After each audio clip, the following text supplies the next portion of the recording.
رات ڈھل رہی تھی اور میں نے بغور دیکھا کہ مجلس میں شریک کسی آدمی کی آنکھوں پہ پلکوں پہ نیند دستک نہ دے سکی۔ حشاش بشاش علم کی شمع جل رہی تھی، لوگ اپنا سوال کر رہے تھے۔ میں نے موقع کو غنیمت جانا، میں نے پوچھا، وضاحت فرمائیں تکبر کس کو کہتے ہیں؟ کہنے لگے انا خیر منہ، میں اس سے بہتر ہوں۔ میں نے کہا یہ مرض کیسے دل و دماغ میں آتا ہے؟ کہنے لگے کئی ذرائع ہیں، ایک ذریعہ علم کا ہے کہ میرا عصری علم، میرا دینی علم ان سے زیادہ ہے، 100 میں بہتر ہوں۔ میں نے کہا اس زہر کا تریاق کیا ہے؟ کہنے لگے آدمی تنہائی کے لمحوں میں سوچے کہ جن ذرائع سے میں نے علم حاصل کیا، جس کو حواس خمسہ کہتے ہیں، 5 سینسز کہتے ہیں، آنکھ ہے، کان ہے، زبان ہے، ہاتھ ہے، ناک ہے، یہ ذرائع علم ہیں جو کسی آدمی کے دماغ تک پہنچائے جاتے ہیں۔ آنکھ رنگ دیکھتی ہے، زبان ذائقے بتاتی ہے، کان آوازوں میں تمیز کرتی ہے، ناک خوشبو لیتی ہے، انگلی کے پورے لمس کر کے گرمی ٹھنڈی بتاتے ہیں۔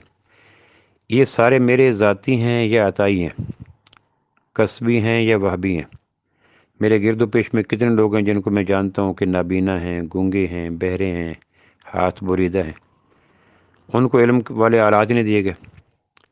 دوسرا یہ کہ کائنات میں اس وقت منظر عام پہ آئے علوم میں سے زیادہ میں جانتا ہوں یا زیادہ نہیں جانتا؟ یقیناً میں ایک فن کو جانتا ہوں، سمندروں کا علم، پہاڑوں کا علم، صحراؤں کا علم، دریاؤں کا علم، ہوا کا علم، خزاں کا علم، فضاء کا علم، نباتات کا علم، جمادات کا علم، حیوانات کا علم، فزکس، کیمسٹری، میتھ، باٹنی، کتنے علوم کی پرتیں اور تہیں ہیں جن کی مجھے ہوا بھی نہیں لگی۔ تیسرا یہ کہ یہ علم جو دماغ کے خانے میں محفوظ پڑے ہیں وہاں بحفاظت کس نے رکھے ہوئے ہیں؟ چوتھا یہ سوچے کہ علوم یا علم تواضع پیدا کرنے کے لیے ہوتے ہیں یا تکبر؟ قدرت اگر علم کی سوغات عطا کرتی ہے تو علم کی سوغات کی جیسے شاخوں کو جھکنا چاہیے یا اکڑنا چاہیے؟ میں خاموش ہو گیا، میں نے کہا واقعی آپ ٹھیک کہہ رہے ہیں۔ میں نے کہا دوسرا سبب، فرمانے لگے عمل۔ جب کسی کو نیکی کی توفیق ملتی ہے، عمل صالح کی سوغات یا خیرات عطا ہوتی ہے، تو شیطان دماغ کے کسی حصے میں یہ خیال پیدا کرتا ہے کہ تو عمل والا ہے اور یہ سامنے بے عمل بیٹھے ہیں، تو نے تہجد پڑھا ہے، عمرہ کیا ہے، اشراق پڑھا ہے، ذکر کیا ہے، حفظ کیا ہے، اور یہ سارے ان چیزوں سے محروم ہے۔ اس وقت آدمی اپنے آپ سے پوچھے کہ جس عمل پہ میں نازوں ہوں، یہ عمل خالص میری ہمت سے مجھے ملا ہے یا اللہ کی توفیق سے ملا ہے؟ اگر دماغ کے ہمت سے ملا ہے تو سارے عمل برباد ہیں، اور اگر اللہ کی توفیق سے ملا ہے تو توفیق والے عمل پہ تکبر کیسا؟ دوسری بات، اپنے آپ سے یہ پوچھے کہ جس عمل پہ میں نازاں ہوں، فخر کر رہا ہوں اور دوسروں کو ہلکا سمجھ رہا ہوں، یہ عمل اللہ کی بارگاہ میں قبول ہے یا مردود؟ چونکہ سب سے مشکل کام ہے عمل کو قبول کروا کے جنت تک بھجوانا۔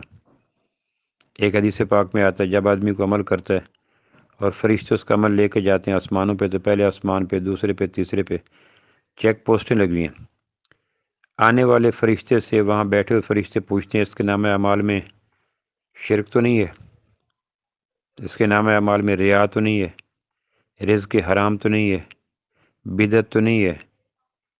حقوق العباد کی تلفی تو نہیں ہے؟ اس طرح کئی ساتوں آسمان پہ ایک ایک فرشتہ ایک ایک سوال کرتا ہے۔ اگر وہ چیز نہ ہو تو عمل دوسرے پہ جاتا ہے، پھر دوسرا پوچھتا ہے، پھر تیسرے پہ جاتا ہے۔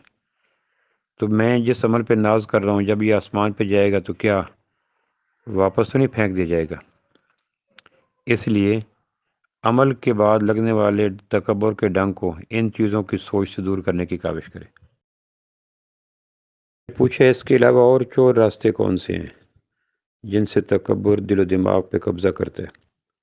فرمانے لگے حسب نسب پہ اترانا۔ میری برادری، میرا قبیلہ، میرا حسب نسب اعلیٰ درجے کا ہے، اور یہ بیٹھے ہیں یہ کم تر کمزور حسب نسب کے ہیں۔ میں نے کہا اس کا توڑ؟ کہا جس حسب نسب پہ اترا رہا ہے یا جن کو حقیر جان رہا ہے، کوئی سند ہے اللہ کا، اللہ اور اللہ کے رسول کی طرف سے کہ یہ حسب نسب والے اعلیٰ ہیں اور یہ کم ہیں؟ پھر جس حسب پہ تم اترا رہے ہو، کیا یہ ہندوؤں کے یہاں بھی حسب نسب ہوتے ہیں؟ رانے وہاں ہوتے ہیں، گجر وہاں ہوتے ہیں، راجپوت ہوتے ہیں؟ تو جو حسب نسب ہندوؤں کے یہاں بھی پایا جائے، سکھوں کے یہاں بھی پایا جائے، اس پہ فخر کیسا؟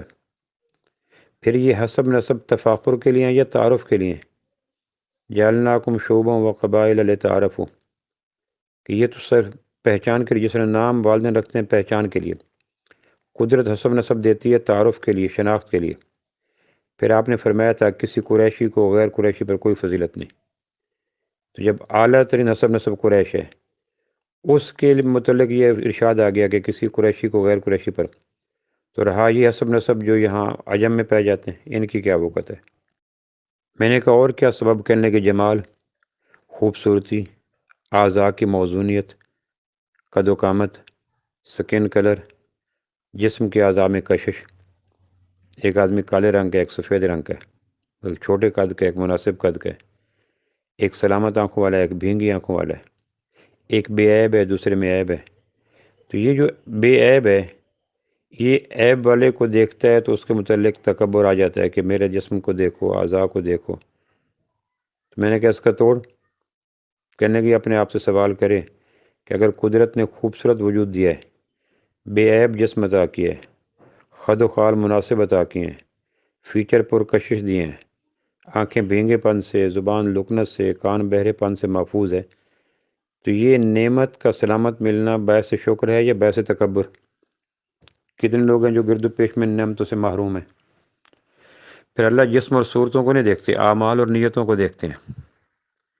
اس لیے اپنے آپ کو شکر کے دائرے میں رکھے کہ اللہ تیرا شکر ہے، اور جس نے دیے تھے کہ اب لے نہیں سکتا۔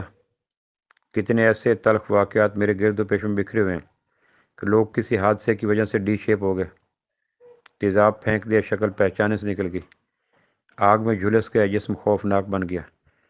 تو قدرت جو دے سکتی ہے وہ لے بھی سکتی ہے۔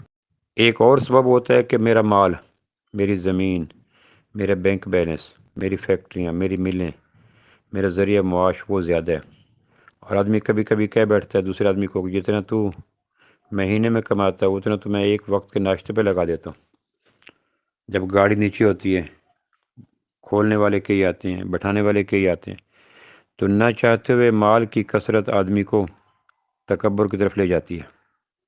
تو آدمی اپنے آپ کو سوچے کہ جب میں پیدا ہوا تھا تو یہ مال تھا، پھر اس مال کے حصول کی راہیں کس نے ہموار کی؟ اگر دکان تھی تو گاہک کس نے بھیجے؟ فیکٹری تھی تو برکت کس نے عطا کی؟ ملازمت ہے تو اعلیٰ عہدوں پر کون لے گیا؟ اگر ان کا جواب لاشعور میں اللہ اللہ اللہ نکلے تو یہ مقام شکر ہے، مقام تکبر نہیں۔